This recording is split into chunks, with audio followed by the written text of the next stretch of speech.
So please welcome Kirk Vallis Solutions Expert at Google.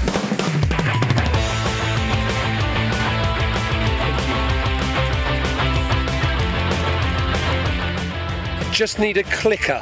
I think I need a clicker from over here so that I can work. There we go. Bear with us. There we go. Thank you. Excellent. Hello. The beauty of a job title, eh? My name is Kirk. I work for Google, and I work in a team called Brand Lab, and in its simplest form, Brand Lab is simply about making sure that in this world of great data and technology and everything's automated, just to ensure that we don't forget to be human. That we remember that it's people that innovate, not computers, and that most of all, behavior eats process for breakfast. What I mean by that is that it's my firm belief that how you are at any given time has a far greater influence on the outcome of that situation than whatever it is that you are doing. Thank you for listening to me in English this afternoon. When I saw the brief and the guy said, oh, it's all about trends this afternoon, I thought it made me immediately think of those buzzwords and jargon in business, you know, behavioral trends and data trends, all really valid. But I thought to offer a point of difference and to kick off this afternoon, I'm going to turn it on its head. Because for me, it's not so much about behavioral trends, it's about how you behave around trends. Trends and data are just that, trends and data. And as I spoke to a guy called Rakesh Kapoor, who is global CEO of Reckitt Benckiser, and I remember, never forget something he said to me, and he said, the only reason why we do insight is to gain a sustainable competitive advantage. So for me, if you want to get an advantage in the trends or the data that's being given to you, then it's how you behave around it that does exactly that. There are two ways in which you can be over the next 30 minutes. You could choose to be a little bit like this. Well, that's all well and good for Google and Kirk's world and this crazy job title that he lives in. But what about the rest of us that are trying to sell products and improve our brand image, etc.? You could be a bit like that. What I'm going to ask you to do is be a little bit more like this, which is just a little bit more just suspending your judgment, if you like, and asking yourself, what's the principle behind what Kirk is sharing with us this afternoon? How can I take that principle and make it work for me in my organization and my world and how I work? So I'm going to ask you all to be a little bit more like this for this afternoon. But I think we should start off with a game. So, gorgeous people, I'd like you to put whatever you've got in your hands down on your chairs or just in front of you. I'd like you to stand up and turn and face a partner. Mia, I'm going to ask you to come back and join me for this. So just turn and face a partner. Hopefully there's pairs. If you need a three, you can have the odd three if that's needed. There we go. This can work. It might be a little bit more creative in how you do this. Excellent. Oh, we've already got people. If you don't know the people you're talking to, why not introduce yourselves to them? Hi, Mia. I'm Kirk. Hi, I'm Mia. Really good to see you again. There we go. What I'd like you to do is just look each other in the eyes and give each other a big smile. How often do we really smile? Pay each other a compliment. Why don't you pay each other a compliment? Mia, you look fantastic this afternoon. And it's fantastic to meet you. Thank you. Thank you. The energy is already rising, which I love. Okay, what I'd now like you to do is look in each other in the eyes, giving each other a big smile. I'd like you just to raise your arms up to shoulder height. Raise your arms out, make sure you don't poke anyone in the eyes. Raise them up just a little bit more. Just lean very slightly to your left, which means you should be leaning in slightly opposite directions. And what I'd like you to do is just go in and give each other a big manly hug. There we go. There we go. Thank you very much. Thank you. Excellent. Thank you. And grab yourselves a seat. Ah, look at that.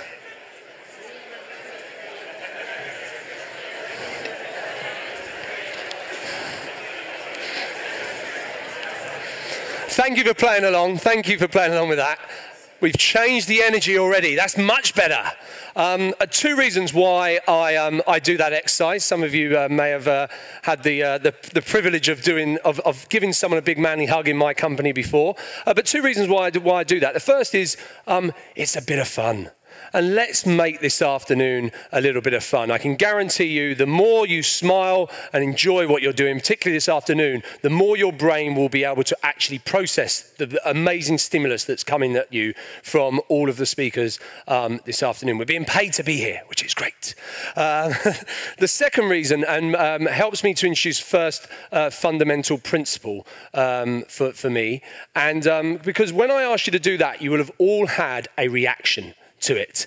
Some of you would have been thinking, thank you, Kirk. I have been wanting to have bodily contact with that person since I met them this afternoon. And for others at the totally other end of the scale, you may have been thinking, I hate this kind of stuff. I want the world to open up and eat me. And for most of us, we've probably been somewhere in the middle. But it's one of those things that's a little bit uncomfortable, those icebreakers that we have, particularly in business. We haven't got a problem with hugging people, but in business, it's not something we do very often. And for me, this is really important to recognize that feeling, because when it comes to insight, innovation, whatever it is you're trying to change in your business, there is a principle that Larry and Sergey, the two founders of Google, have used since day one, particularly around data. And it is this: to be uncomfortably excited. There is tons and tons of data and trends that you can go following in this world. But the fundamental principle for me is, if you're not slightly uncomfortable around that data and what it's telling you, then it probably isn't telling you anything new. For us, we demand that innovation comes from feeling uncomfortable around new data, new information, new trends that we're spotting, because that's what's telling us that it's likely to be stuff that our competitors aren't spotting and that we haven't spotted before. There is a safe word, which is excited. If you're just uncomfortable, then I don't suggest anyone needs to carry on. But if you've got that combination of feeling slightly awkward around some new and different data or trends, but still excited about the possibility of what that may offer you, then that, to Rakesh Kapoor's point, is where that sustainable competitive advantage is likely to come. So principle number one. Let's play another game, shall we? A less physical game on your behalf. But in a moment, I'm going to give you a piece of data. I'm going to share with you a piece of data. It's an observational piece of data. It is a fact. What I would like you to do is to tell me all the possible interpretations of that fact. There's no mics, so you're going to have to shout out as loud as you can all of the different interpretations. There may be some that are quite obvious behind this piece of data. I want you to tell me all of the possible reasons. Be as creative as you like. Are you ready? So my piece of data is this. It is a fact, is that one of my sleeves is longer than the other. That is a fact. I hope you'll agree that I have one sleeve that goes down to here, one sleeve that is here.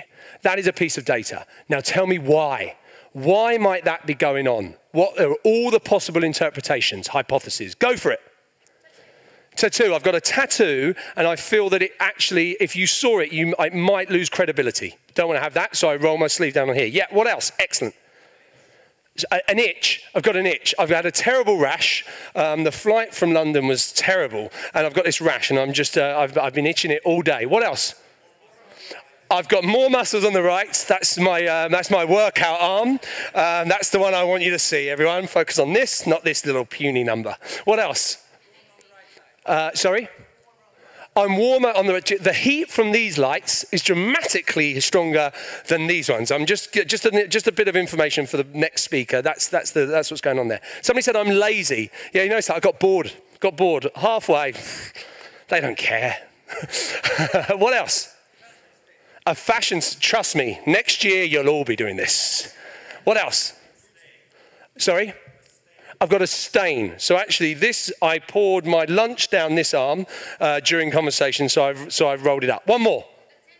Attention. Do you know something? I just want people to look at me and go, ooh, that's a bit strange. Looking at me must be cool. Excellent. Thank you for that. So thank you for playing along. The point here is that from one piece of data, which is a fact, one observation, there is tons and tons of possible interpretations behind that data. And I love this. So the reason why I love insight so much is because of this quote from Noel Fitzgerald, who was former global chairman of Unilever back in the 80s and 90s. And I think this sums it up perfectly. And it's quite simply, data makes your briefcase heavy, insight makes you rich. And I love that. And I also love the fact that it was back in the 80s and 90s when Unilever, literally had reams of data that had thud on the table all around human understanding. And this is what's going on for me, is that trends are just trends, data. Everybody comes to Google and says, what's your data on this and so on. What you've got to remember is that most companies are, especially Google, we're a democratic business. There's very few bits of information or data that we would give to you that we wouldn't give to your competition. So if it is about creating that sustainable competitive advantage, data is just data. It's what you do with it as human beings. And this is where, for the agencies in the group, where I think the art of agency planning and understanding consumers really comes into its own. So for me, it's not about insight. It's about reminding ourselves to be insightful and constantly dialing up as to what might be going on behind the data. There's an ongoing debate at Google, which is this debate between fact versus opinion. We talk about fact versus opinion all the time. And for me, it's a non-hierarchical relationship. You can start with either. Lots of times, I think, again, in this world where we've got so much data that we can check out, we sometimes forget to be human beings around it. But remember, science is all about actually starting with a hypothesis and then using data to go and support it. Yes, in our world, in the world of advertising and certainly media, a lot of the time, we start with data and then we ask ourselves, so what? That mighty question, why? But then a friend of mine works at McKinsey, and he says that often they work in teams where half of them will go and just look at data, nothing else. And the other half will go and look and simply hypothesize, free from any data whatsoever. Just what do they think might be going on? And then when they get to a certain point, they bring it together and they collide. And the reason why I called it, the reason why I've got a picture there of a merry-go-round is because it doesn't really matter where you start. You can often start with a hypothesis, something that might be going on, your intuition.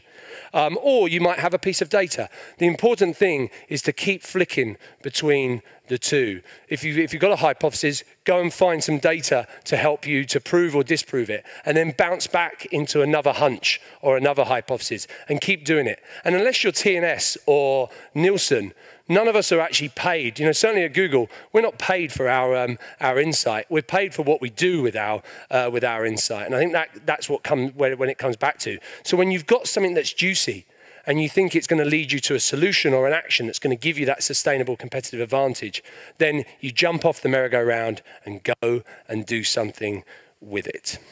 And I think, coming on to the point number 3, it's about ensuring this balance between human and data-driven observations, insight, data, trends, whatever it is. And I just work by a simple principle. Too much data is hard to get people excited. Back to that point of being uncomfortably excited. We can have lots and lots of data, but if it's not getting us excited and it's not creating a human connection with us and our consumers or real people, then it's probably not doing a job. But likewise, too much human stuff and we'll probably struggle to get buy-in. So it's this insight balancing act of being able to combine both, where we have validation, but we also have something that excites and suggests a unique point of view. Another game, I think, another game. This is a mental exercise. I'm going to show you a puzzle in a moment, and this puzzle is, oh God, we're doing so well for time. And this puzzle it requires a numerical answer. Okay, so the numerical answer, it is a definite answer. There is just one answer, and there is a way of finding out that answer. I'm as interested in the reason why it's that answer than the answer itself, because you could just start at 1 and keep guessing until you reach the number. So I'd like you to do this in your pairs that you were in before for the big hug. And so I'd like everyone to stand up. Don't worry, it's painless. No physical contact this time. And in your pairs, when you think you've got the answer, sit down, okay? If after sitting down, you decide perhaps you don't have the answer, then I want you to stand back up again and keep discussing, okay? So you can sit down and stand up as much as you like. And when we start to see a whole crowd of people sitting down, then that will tell me that a lot of us have started to get the answer. Are you ready? Okay. So, Chris equals 12, Suze equals 6, Matt equals 10, Roop equals 8. So based on that, what does Bernie equals? You can have a discussion. So away you go. When you think you've got the answer, sit down.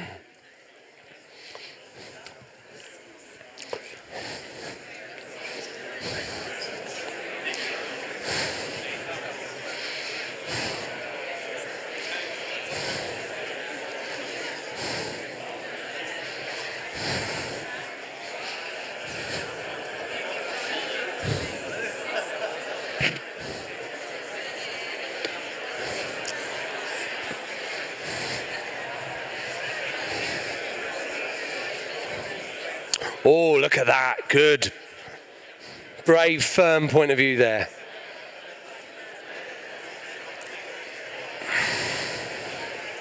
Okay, it has nothing to do with the relationship between the numbers. There is no pattern in the numbers themselves. Excellent. There we go. Back up again. Right. What can it be?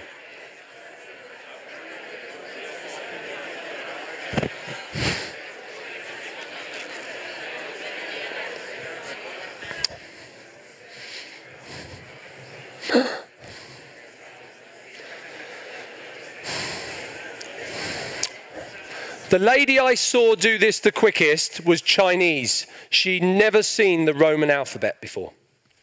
Oh.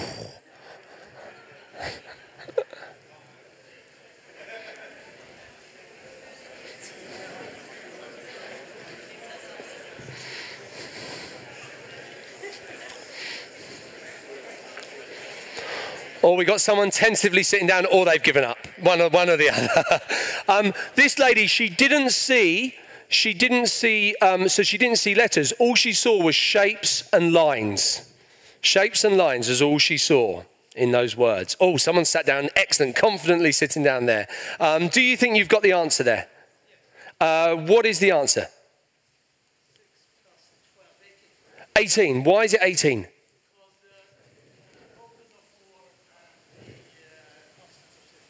Right, okay, excellent. That could be right, although this lady was Chinese. She did, if you'd said, what's a consonant, what's a vowel, or she'd have no idea. She didn't see letters, she just saw shapes. Okay, so you're looking for something in the shapes or the lines. Okay, yes, please, sorry, there we go. Just so you know, a B equals 0. B equals 0, nothing. An E equals 3. Oh, there we go. A few people sat down there. There we go.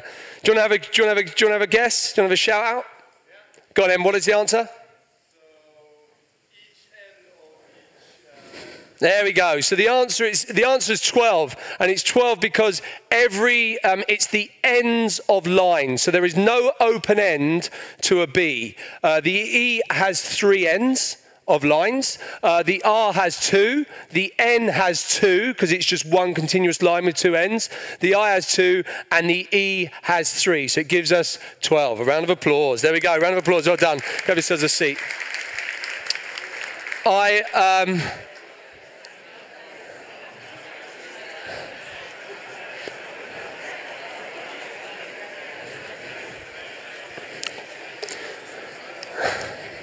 So I didn't play that. I didn't play that to make anyone feel stupid or to catch you out. And apologies if you didn't manage to quite get there. You would have got there given more time. But the reason why I play that is to make this next point. Because what happens is when you saw that exercise, what did most of you start looking for? Patterns. You started looking for patterns. Most people, not everybody, but most people would have started to look for patterns in the numbers. So 12, right, -6 + 4 -2. So some people shout out 8. Some people might go up again and shout out 12, but based on a different premise, etc. But I told you that wasn't possible. I said there was no pattern in the numbers. So then most of you did what? Give up. Most of you started to look at a relationship in the letters themselves. So an A = 1, for example, started there. What about a consonant? Does it carry double scores, etc.? And again, I told you that the lady that did this the quickest was Chinese. So that made that impossible. And then you started to look at different ways. So is it about shapes? Is it about lines and so on? And the reason why I do that is to make this point. There's a guy, anyone heard of Edward de Bono? So Edward de Bono, yeah, 6 thinking hats, etc. He calls himself, he's a very modest man, he calls himself the godfather of creativity. Fantastic. But he is fantastic. And he describes the brain like a mountain. And what he says that every piece of information or experience that you have in the world is like raindrops falling on that brain, that mountain. And the more and more experience you have around a subject, those raindrops start to form streams of consciousness. And in areas where you have tons of experience and expertise, like your job and what we do for a living and where we're paid to be experts, those streams of consciousness are so deep and wide and full of so much stuff that they become rivers of thinking. And rivers of thinking are brilliant if you want the one right answer. If you are looking for just one right answer in trends or data or numbers and analysis that's put in front of you, then rivers of thinking are brilliant. But rivers of thinking are terrible if you are looking for a new and different possible option, possible suggestion as to what might be going on behind that data. Because your rivers of thinking force you to do things the same way. So your brain said, I've seen this before, it's a numbers game. And then when I told you that wasn't possible, you said, well, I've seen a different game like this before and it's all about relationship in the letters. So your brain is full of these rivers of thinking. If you think you've got a river of thinking around something like that, imagine what your river of thinking is around marketing or branding or the analytics or the data or online or the web or whatever it is, or your brand and your company, all those things. And that's why we need to get out of our rivers of thinking. This is point number 4. And to get out of our rivers of thinking, we need stimulus. Stimulus can be in the form of anything. It can be in the form of me simply saying to you, it's not possible that way. That in itself tricks your brain. But it's also, how can you start to ask yourself to get out of your river of thinking? So that's simple. You can look at data and you can say to yourself, I know the right answer there, and all you're doing is staying in your river of thinking. Or I've seen this before. It's just telling us the same old stuff. Or you can ask that mighty question. It's just one word question that children ask all the time. Why? You can ask why. Why might this be going on? And simply asking yourself why behind something will force you out of your river of thinking. So this afternoon, you're going to get some great information. You're going to have some fantastic speakers. My provocation to you is to treat that as stimulus and ask yourself why. Why might that be going on? What does that mean for me? What all the possible interpretations of this data for me? And there are tons of ways in which you can get out of your river of thinking. At Google, we have a way which is all about breaking rules. So has anyone heard of Google X? So Google X is a part of Google where we are challenged to come up with totally new, revolutionary ideas. So things like Google Glass, the wearable technology, that came out of Google X. Driverless cars, everyone's heard of this, seen examples of driverless cars? Yep. So they came out of Google X. And Google X are based on the premise of simply breaking the rules all the time. So actually the story behind the driverless car actually came from breaking the rule around a challenge that we had. And the challenge wasn't actually, I mean, there were other people that were developing driverless cars for lots of reasons. But the reason why we got into driverless cars was all because Larry Page was presented with the cost and plan for building car parking space to fit all of the employees in Mountain View that we were going to have to hire over the next few years, about 6 years ago. And obviously that was pretty astronomical. And so his challenge was, he broke some rules. He said, we're looking at this challenge the wrong way. We're looking at this challenge as we have to build more car parking space. So he asked the Google X team to break the rules and go and challenge themselves to what is it that we can do to allow cars to go home after they drive the staff to work. He said, why can't cars go back to their garages and sit there on their real estate, not ours? And so by simply breaking the rules, he got out of the whole Google X team were out of their river of thinking. No longer were they talking about car parking space or how to fit as many cars as possible into a small amount of space. They totally reinvented the challenge. And I think it's exactly the same when it comes to looking at data. If you go into data looking for a certain type of answer or a certain type of rationale or premise as to why it exists, you're going to find it. You know what I'm saying? You're going to find it and you'll be able to leave the room going, well, wasn't I the smartest? But I tell you something, you'll have nothing new. And so actually simply by breaking the rules around a challenge, around the way you look at data and the hypotheses that you give around it will get you to a new and different place. So that's almost it for me. 5 top tips. Be uncomfortably excited. Recognize that uncomfortably excited feeling that exists inside, those butterflies, if you like, and challenge yourself to have that around the stimulus, the data, the analysis, all that stuff that you're looking at in your business moving forward. Data makes your briefcase heavy, insight makes you rich. It's what you do. It's only when you combine the human interpretation around data that you'll get to something that's competitive and unique and takes you to a new and different place. I always liken it to Virgin Atlantic. Virgin Atlantic, they do tons of things brilliantly. One of the things they tend to do, they don't actually do a lot of insight because they tend to just copy BA. They do it better, but they tend to copy BA. So you don't need insight. If all you're going to do is try and just get one step ahead of your competition, if you want to totally rewrite the book, then you need that human interaction around it. Create a balance between fact and opinion, the insight balancing act. Remember, too much data, hard to get people excited, emotionally connected to it. But if you only go for human observation, human interaction, qualitative insight, if you like, then it's actually quite hard to get buy-in in this world where there is so much data to support our actions. Get out of your rivers of thinking. Stimulate yourself. Provoke yourself to think differently. Ask why. Ask what if. Just simply asking yourself those questions more every day will get you to think differently about your challenges. Break some rules. The reason why it's called 10x at Google is because we don't look for incremental. We look to multiply it by 10 times. That's why. Now, the reality is we don't often end up at a 10 times solution, but by aiming for that, we guarantee that we're going to get to something that's bigger than just incremental. And break some rules to get there, as we said with Google X. That's almost it for me, but I think I'll leave you energized into the next speaker with one more game. Let's play one game. So I love karaoke. And I thought, let's end with a bit of karaoke. So we've got a mic. We've got a mic here for somebody to come and join me. I'm not going to ask you to volunteer because I don't reckon I'll get many volunteers, but I am going to pick somebody. In fact, I've already chosen somebody to come up here. Thank God somebody was sitting in the right seat because it's based on your seat number.